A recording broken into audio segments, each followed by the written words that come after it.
Palestinians gathering at the Damascus Gate, one of the main entrances to Jerusalem's old city. It was the holy month of Ramadan and Muslim worshippers were protesting against police barricades that prevented them from gathering in the plaza. They do not want us to pray.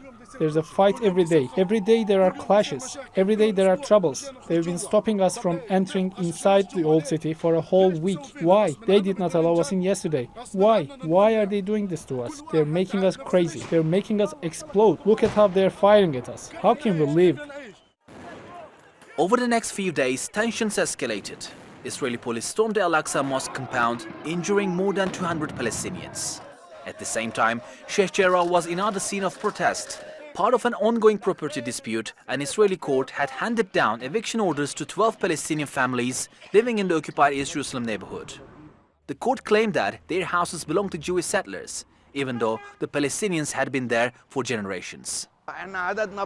We are not many. They can send us from here. But look, the whole world supports us.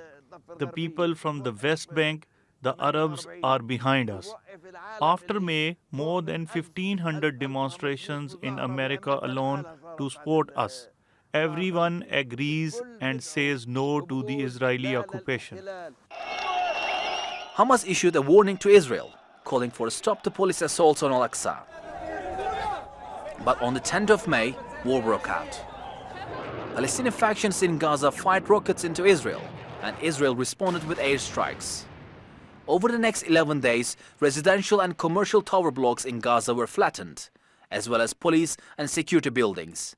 Hundreds were killed or injured.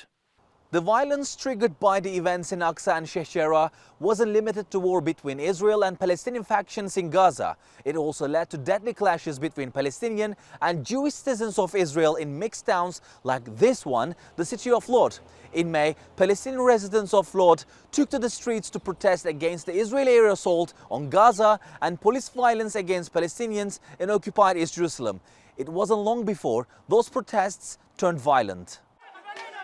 At least 5 synagogues, Palestinian shops, a mosque, a Muslim cemetery and at least one Jewish school were vandalized by both Jewish and Palestinian rioters. Violence shook the already fragile coexistence between the two communities.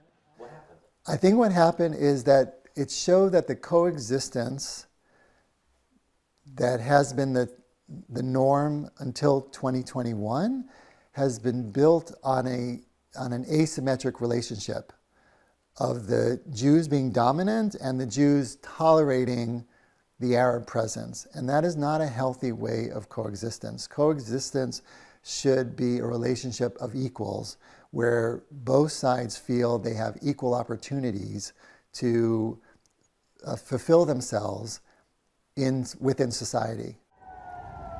In May, Israeli and Palestinian leaders gave orders to attack.